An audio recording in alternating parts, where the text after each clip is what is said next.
And the stream is live. So, welcome anybody who's watching this after the fact. I'm going to keep my eyes out for comments, stuff like that. Woo, that's way off from where I want to be. There we go, it's going to be better. Let's just do a quick recap of our character here. We have Gamble Brimstone, the Mason mountain dwarf druid who in very dwarf-like fashion is using his strength and brawn to do stuff, and the whole being a druid is kind of just to help his abilities as a should just do this right now, pinning it. Alright, let me adjust the webcam because that is really dark. I should do this before I start every time. Fly. Okay. That live. There we are. I think that automatically goes live. Some of the changes, like when I moved the logo, don't go live unless you push them. So back to this. Yeah, he's a mason. He's pursuing fame to secures someone's love, and he wants everything that's priceless. So let's go down here. Character appearance. Can slap in a picture. Additional features and traits will come in handy as we get more stuff. Allies and organizations. We can do something for this.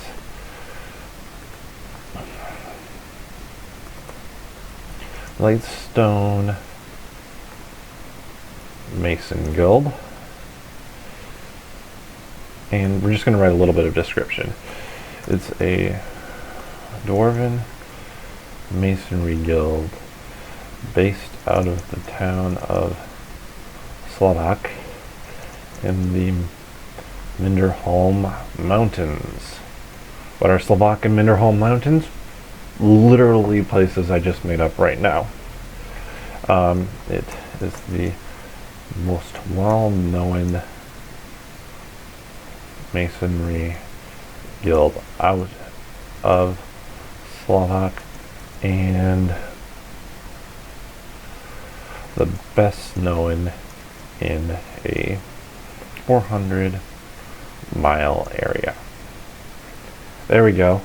And then we can also add in a person here. Nerith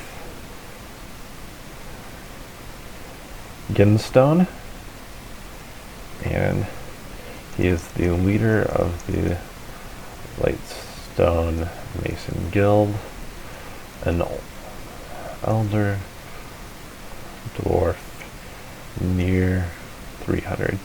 He's considered to have been one of the greatest dwarven masons of all time. So he's kind of who we're going up against as a for fame. So let's write some of Gamble Brimstone's backstory down here in character backstory. This is a decent size for a backstory. You don't need a ton more. You don't need to put in a ton of names. So when he was younger, Gamble was working on a project with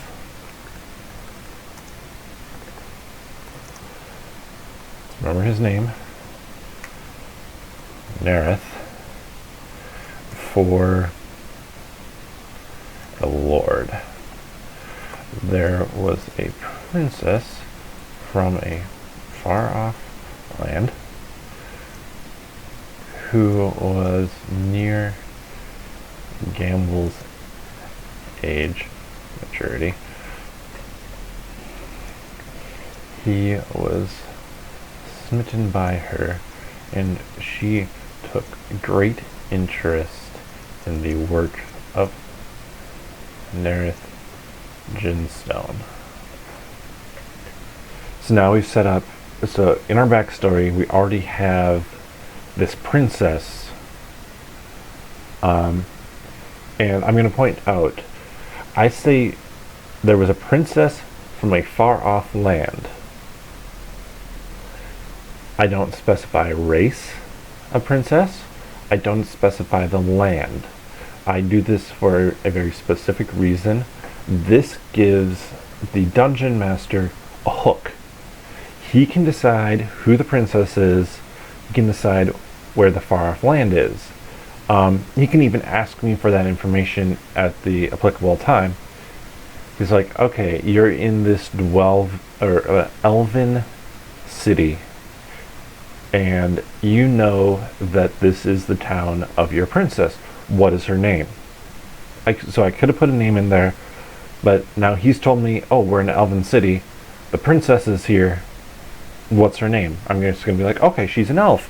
And I create an elven princess. Or I could be like, oh, she's, like, you see some of her banners, and you're like, oh, she's visiting royalty. She's actually a gnome who is in this town.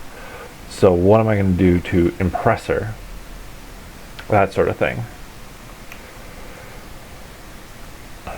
Since then, Gamble has been working on his craft and perfecting it so that someday the princess will pay attention, so that someday his renown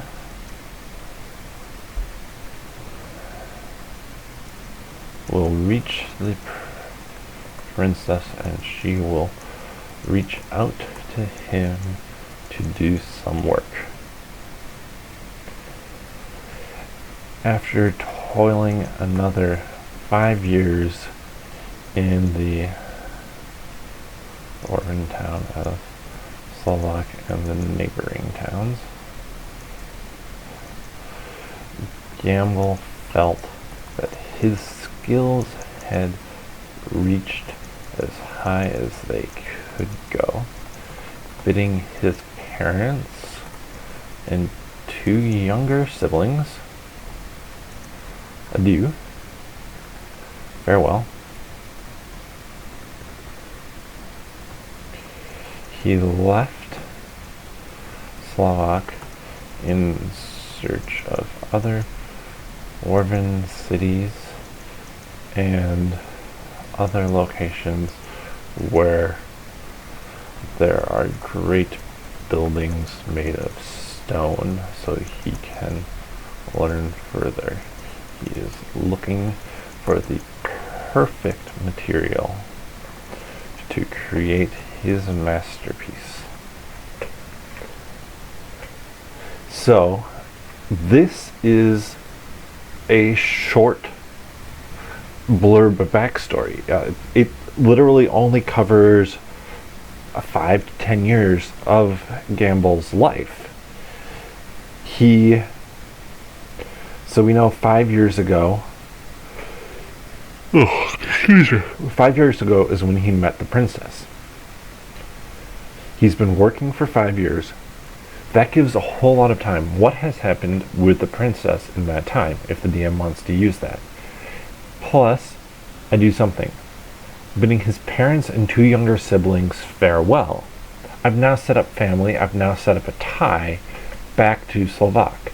If something starts to happen in Slovak, Gamble is going to want to go back there so that he can really so he can save his family or save relatives, save the city. Something bad is going on. Gamble is going to be very invested. Then I set out what he's trying to do currently and why he's out and about. He's in search of other dwarven cities and other locations where there are great buildings made of stone, so he can learn further. He's still definitely interested in improving his craft. He wants to be the best that there is, and he wants to learn the full width of what's out there. Followed up by, he's not just looking for that, he's also looking for the perfect material to create his masterpiece. Whatever type of stone it is, and whether it's a big building or I want to say filigree. I'm not sure if that's the right term. Like gemstones and stuff to really bring out a different style. That's what he's after. He wants to make it unique. He wants people to be like, oh, this is something that's going to stand for hundreds of years, if not thousands. He's a dwarf, he hopes thousands. That people are going to remember who Gamble Brimstone is. He is going to be the best, the greatest. Now, that's a really short, simple backstory for Gamble. Sorry, I'm pulling up a dice roller. Again, Wizard's dice roller. There we go. So that's set now. It's short, simple. There are multiple spots that DM can hook in on. Is it going to be interesting to throw in some really intriguing buildings or rumors of this material that Gamble is going to have to go and check out? Is it going to be interesting to throw in something about the princess? Like maybe even forcing Gamble's hand so that she's in some area and he has a chance to interact with her, even if he doesn't consider himself famous enough or that she'll know who he is at all. Is it worth the risk for him to go try and interact with her? Or finally, like I said before, what's happening back in Slovak? Is something going on with his family? Did his father get murdered? Did one of his younger siblings get kidnapped or even fall into a nasty gang? There are plenty of things that can bring Gamble back to Slovak and create a story that way.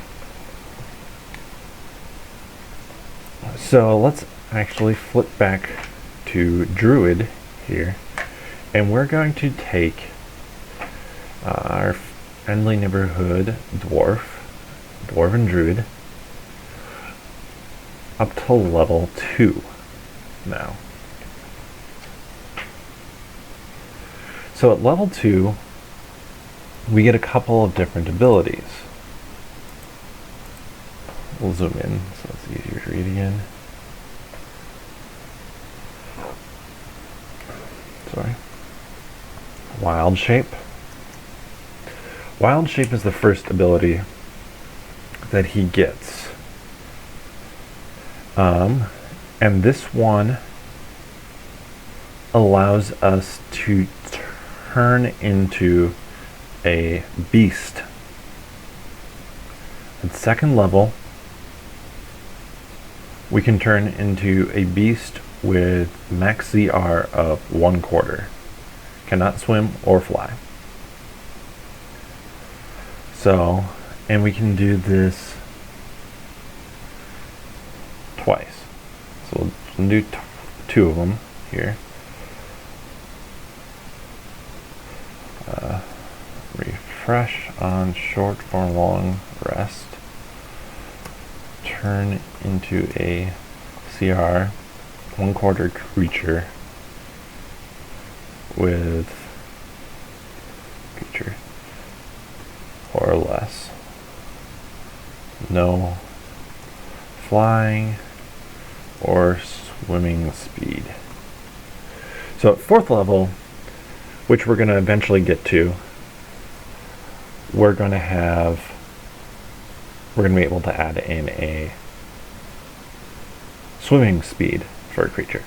I forgot to do one thing that I wanted to do. Almost slipped my mind. So we're getting back to Druid. Going back here, there's in the shopping section, there's a whole bunch of different things, but what I'm looking at here right now is the trinkets. I get to get 2 trinkets, so D100, 5. I have a brass ring that never tarnishes. Wow, opposite ends. Ooh, I like this. So I'm going to put this, I'm not actually going to put it on this page. I'm going to go into treasure. Like, these things are the ones that really matter for me. So I have 5. Brass ring that never tarnishes. And mosaic tile with multi-colored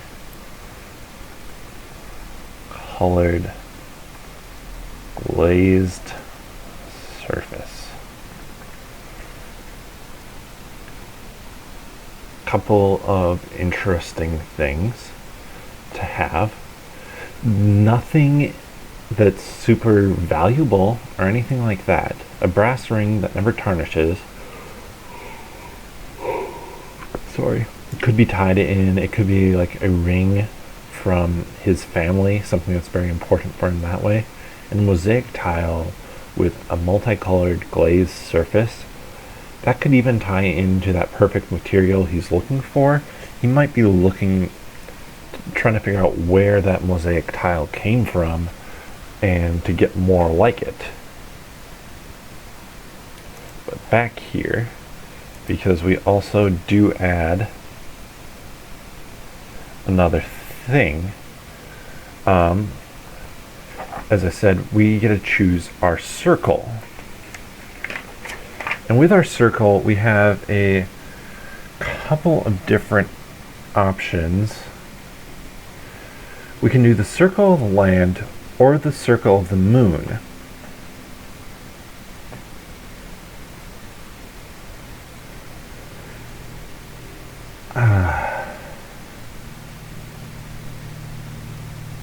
Circle of the moon allows us to change into creatures a whole lot more often. I don't think that makes sense. I think what makes sense is that we are going to be a circle of the land druid, and so now we're going to be level 2, but we're going to go circle of the land druid, mountain, 2. So we're going to be a circle of a mountain druid. This gives us some other abilities here. So we have natural recovery. Starting at 2nd level, you can regain some of your magical energy by sitting in meditation and communing with nature. During a short rest, you may choose expended spell slots to recover. The spell slots can have a combined level that is equal to less than half your druid level rounded up, and none of these slots can be higher than level 6.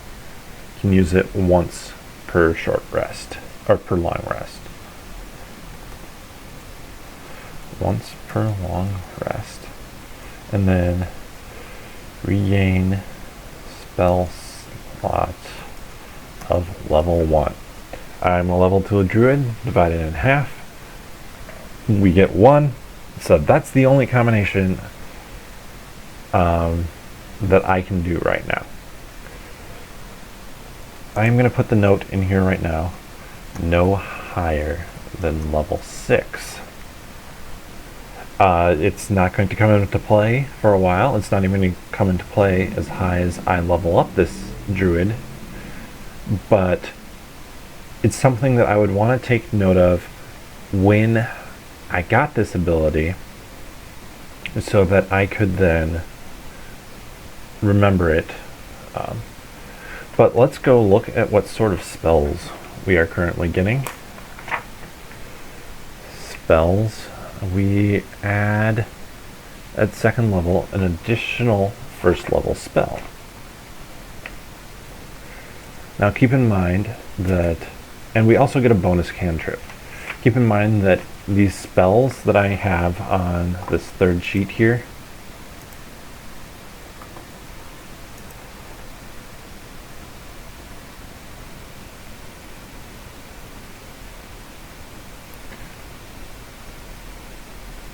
oh yeah, so I actually have to flip back.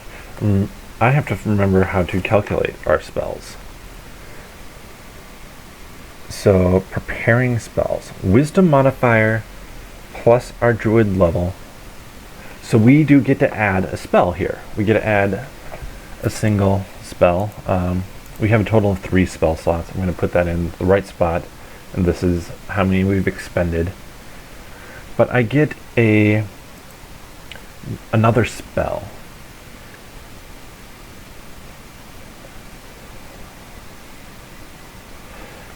Our cantrip, I mean. We're going to go with resistance, which I have to verify what this actually does because I even don't know. I haven't played a druid before. I haven't played before. So, you touch a willing creature. Once before the spell ends, and it lasts up to a minute, you can roll a d4 and add the number to the die roll before or after making a saving throw. Okay. Of one saving throw of its choice. It can roll the die before or after making the saving throw. The spell ends. So you have one shot at it. I'm going to say that Gamble uses like this sort of spell to help, like basically as a protection against if something goes wrong while working. Like if they're doing something particularly tricky, he can cast it, or he can cast it on them, or he can cast it on himself if he's working in a particularly tricky or dangerous spot, and will last for a minute. So our last first level spell that we have here is going to be Jump. I feel like this one has fairly good utility for our Mason. As Jump, the creature's jump distance is tripled until the end of the spell. You would be able to do it for a minute and just really be able to fly around. Ugh, sorry. It has been a long week, as I'm pretty sure I've said. So, there's one last thing that we have to do before going up in levels. There we are. Zoom in. Do it a bit more, bit more, bit more. So we're up to 2 hit dice now. That means we're going to increase our maximum hit points. And I said previously that I don't love it when you just automatically get some points. So flipping over to here, I'm going to roll a d8. Our d8 roll is 3. That is below average, but we get to add our constitution modifier to it.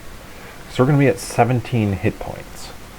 I mean, we were doing really well at hit points to start out with, but this now is helping shape our character, and it's like, okay, maybe they aren't as strong as they think they are. That sort of thing. We're going to go up to our next level immediately here. So we're actually going to start with hit points. We're going to roll our d8 for an 8. Excellent. So we're going to be at 28 hit points. Really good. 3 levels as a druid. You're going to be at 3 hit dice. Now, at some levels in Dungeons & Dragons, you don't really get much of anything. We have no new ability that we get. However, at level 3, we are going to get another spell. We basically get another spell slot every single level, and we have the ability, or you can learn a new spell every single level, or additional spell. So now we finally have our second level spells. Second level spells, and we have a choice to make, because we can redo this combination because we're picking new spells every single day. Now we can't know more than 6. Do I want to keep 3 first level spells because we're only going to get 1 second level spell? And we do get access to a couple of spells, different spells,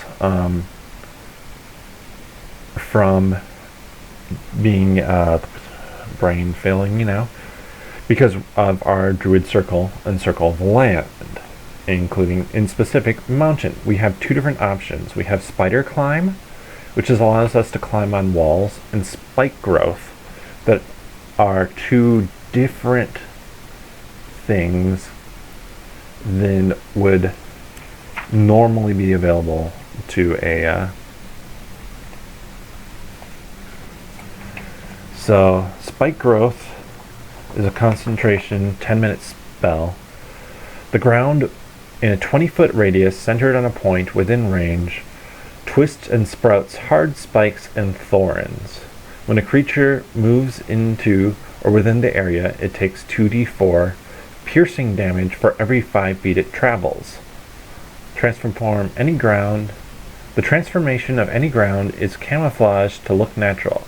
Any creature that can't see the area at the time of the spell must make a wisdom saving throw, or perception check actually, against the spell DC to recognize it as hazardous terrain before entering it. Spider Climb is concentration for an hour. You can move up and down walls and stuff like that. I'm going to keep Spider Climb in the back of my head as I look at the other spell options here. We already have Dark Vision, Find Traps, I'm going to go with something different instead though. I'm going to go with Enhance Ability. So Enhance Ability is it would make a lot of sense for someone who is working in masonry, something like that, where you are drawing upon certain abilities fairly often.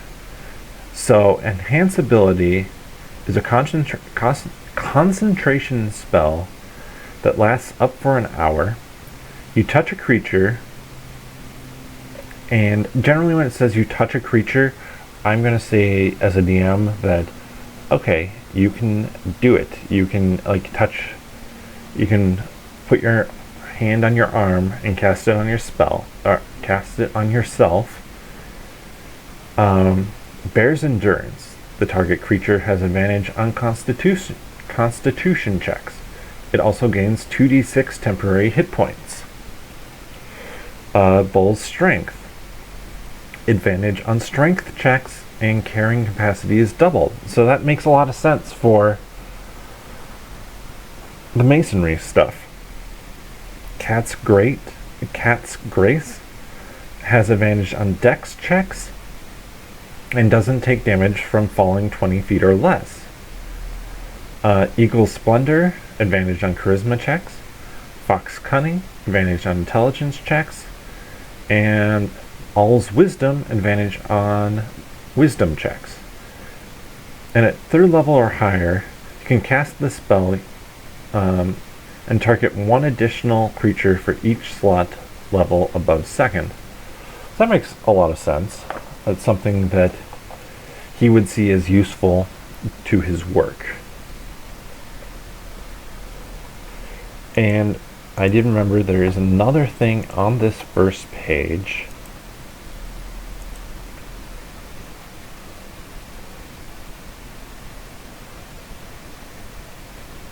Regain spell slots of combined level of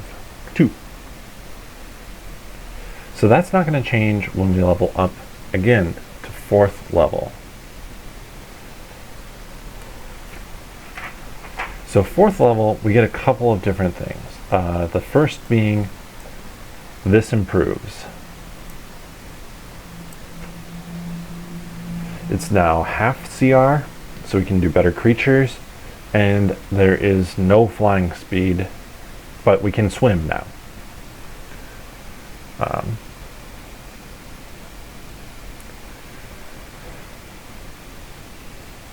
Just one of those abilities. There's more information to it as well, but I'm not going to necessarily go through all of it. Basically, the big things are if you go to 0 hit points, when you're in your beast shape, you come back as you, and any hit points that would have carried over come onto you with however many hit points you had before. And then the other thing is you still maintain your mental faculties, but can't cast spells while in that. You have a choice, and you can work it out with your DM if equipment falls off or not, or just kind of blends into who you are. I like the idea of it blends into who you are, but it isn't necessarily, they say here, like it still can function, but I don't think it would make sense. Like the leather just kind of gets brought into the leather, the hide of the creature he turns into. The weapons just kind of form sleekly to his body. That sort of thing. I think that is more interesting. So we're up to level 4. So at level 4, the other thing we get is, where is it? Ability score improvement. I can improve 1 score by 2 points or 2 scores by 1 point. As I said, this is set up really nicely to get everything even. I now have 2 more 16s. That means this becomes a 3 and this becomes a 3. This then goes up to +5, strength 1, +3, and there's a bunch of things that are going to go up now. This is a +5, +5, and so the proficiency goes up at 5th level. So we're adding in that additionally. We get some additional points here. Now my armor class does not go up because my dexterity didn't change. So that's still at a 0, still at 11. Good thing I'm kind of hardy. This is not an ideal build because my armor class is not high enough for being in the fray, yet this character is built to be in the fray. He's probably going to cast spells from a distance and then cast fairy fire from a distance and then run and start smashing people. That's going to be what he cares about. Our passive perception also is going to go up to 15. We're hard to sneak up on. And all these skills go up to 5. Persuasion doesn't change because charisma didn't change. This still stays here. 48, but I haven't added my hit points in yet, so let's do that. Roll. I rolled a 6. So with that 6, I could add another 9 points. 37. I am a tough. I'm a bundle of hit points before being a druid.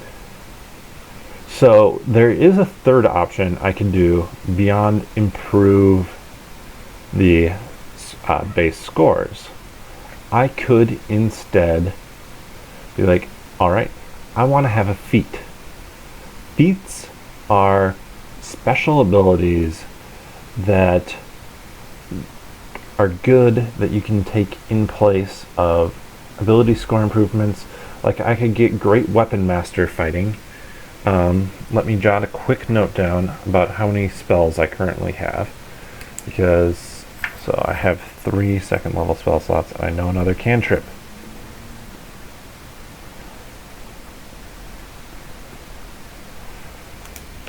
But I can just kind of give you an idea of what a feat would be like. I use them in my pirate game for dungeons or for a catacon. But to give you an idea of like a feat that I would pick for Gamble Brimstone, the Great Weapon Master.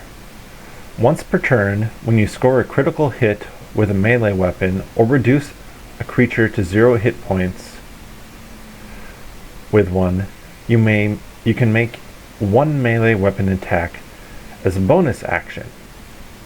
And before you make a melee attack with a heavy weapon that you are proficient with, our Warhammer, you can choose to take a -5 penalty on the attack roll, and if the attack hits, add an extra 10 damage. So like that would be really impressive for this guy, but I'm gonna go with the stat bump right now. It helps me more in combat, and Great Weapon Master is definitely something that I will consider for the future. So let's go find some more spells. Druid spells. We get 1 additional spell. Happens every time. Clockwork. So with our 1 additional spell, hold on, zoom. I really hate how it hides it when I zoom. Maybe it doesn't on the screen. Probably does. Yeah, it hides it. So I get another spell here. I have resistance. I'm going to do guidance. Guidance as a spell, I think, is going to be basically what you would expect it to be. Concentration for a minute.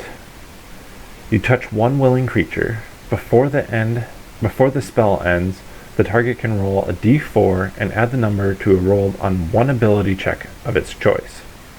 You can roll the die before or after making the ability check. So it's much like resistance, but with ability checks. Makes sense for the theme of what this guy is doing.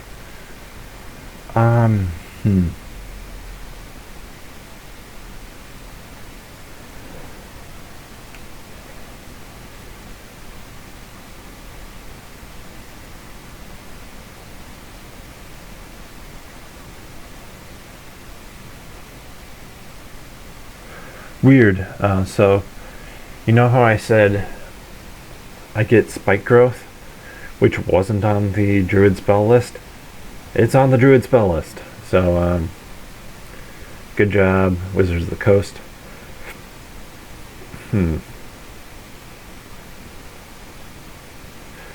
I like locate object as an option. Let's read exactly the wording on that. It seems like it's not that ideal. So it's concentration of 10 minutes in a forked twig. Describe or name an object that is familiar to you.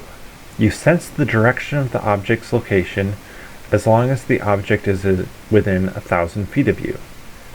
If the object is in motion, you know the direction of its movement. The spell can locate a specific object known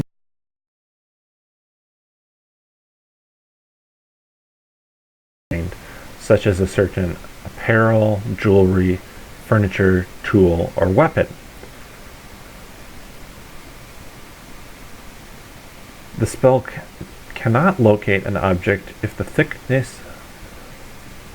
any thickness of lead Even a thin sheet blocks the path between you and this object. I don't love it. I want something that's a little bit more useful.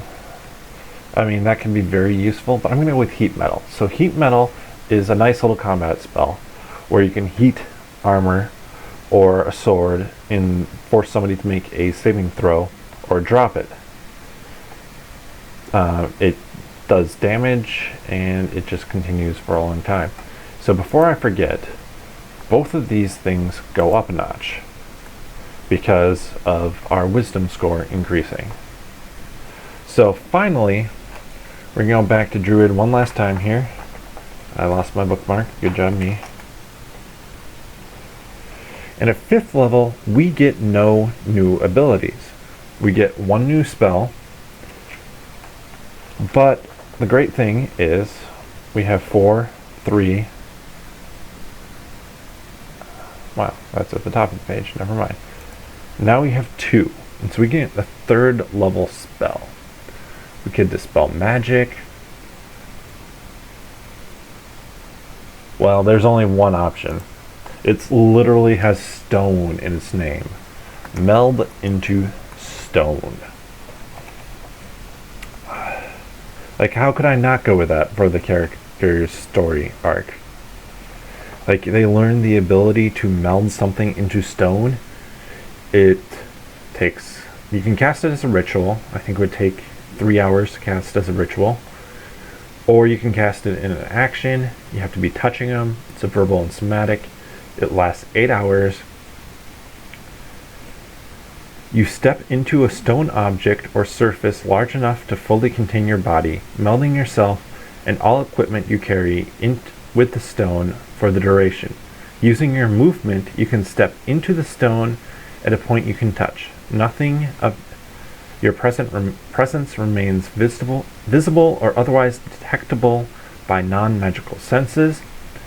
When merged with stone, you can't see what occurs outside it. Any wisdom perception checks you make to hear sounds outside it are made with disadvantage. You remain aware of the passage of time and can cast spells on yourself while merged with stone. You can use your movement to leave the stone where you entered, which ends the spell, otherwise you can't move. Minor physical damage to the stone doesn't harm you, but partial destruction or change in its shape to the extent that you no longer fit within expels you, dealing 66 bludgeoning damage to you. The stone's complete destruction or transmutation into a different substance expels you and deals 50 bludgeoning damage to you. If expelled, you fall prone in an unoccupied space where you first entered. So our guy enters into the stone, can't move around, but he goes into the stone to just feel the stone, feel if it is solid, and like feel for imperfections, stuff like that, is how I would spin it to a DM. And finally, there's one last thing to finish leveling him up to level 5. And that is back here. Again, almost forgot. We have our hit points and hit dice.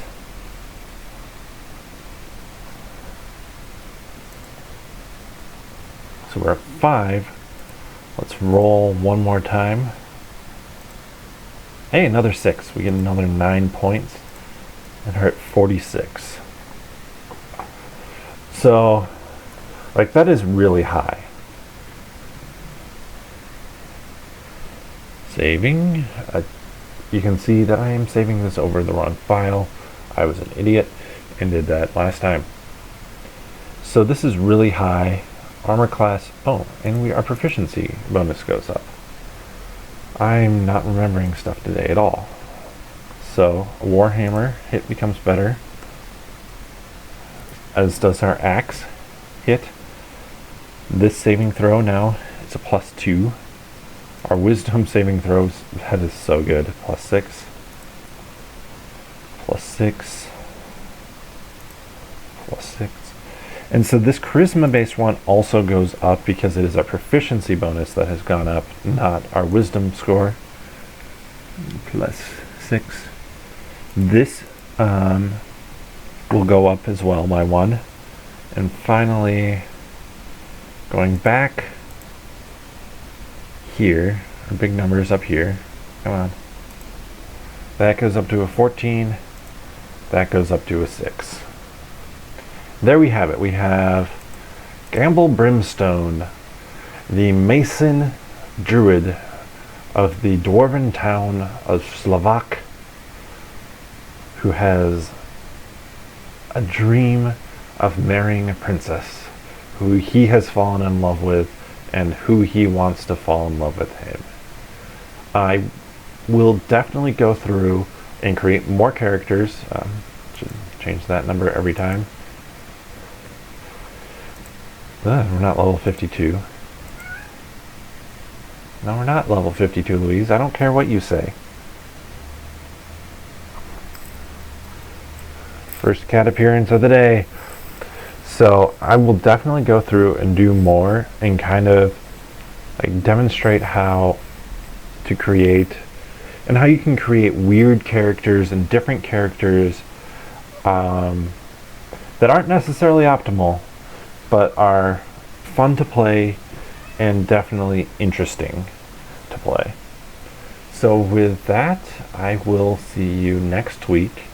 I don't believe I'll stream on Monday. We have a Dungeons and Dragons game that day.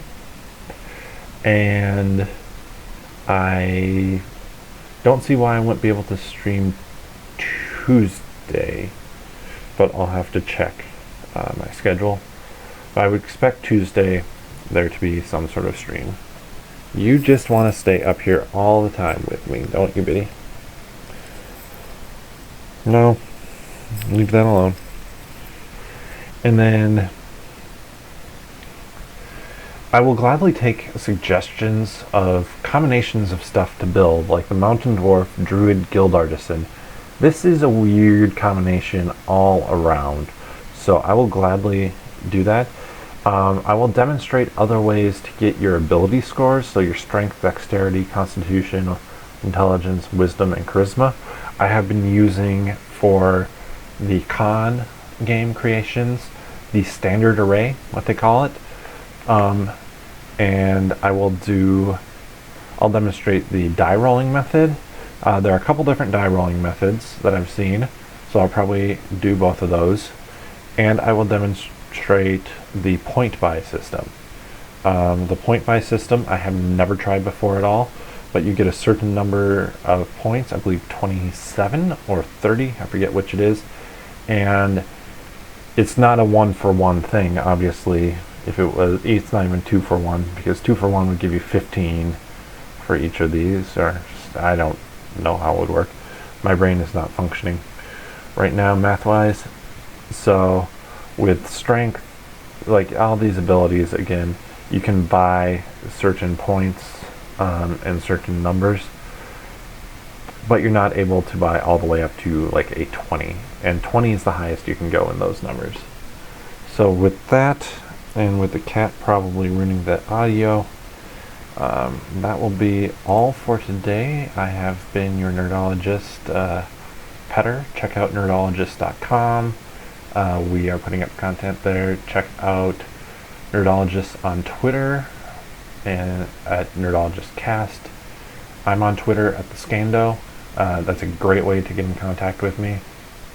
We're also on Facebook. You can find us there by searching for Nerdologists. And finally, if you want to hear some actual D&D play, we have a podcast called Dungeons and Flagons. We've been doing it for 44 episodes, 43 episodes now, and it's been a lot of fun. We are getting better at it. We were very new when we started it, and I have a cat standing in my lap and she refuses to lay down, like you would expect. But with Dungeons and Flagons, it's fun. It's a fun game. We don't play super seriously, and start at episode 25. Episode 25, we're trying to do every 25 episodes a recap of what has happened in the previous 25 episodes and answer some fan questions. That way, it gives good jumping in points. Like, you can literally listen to 25 and 50 once we get there and be up to date on the story. With that,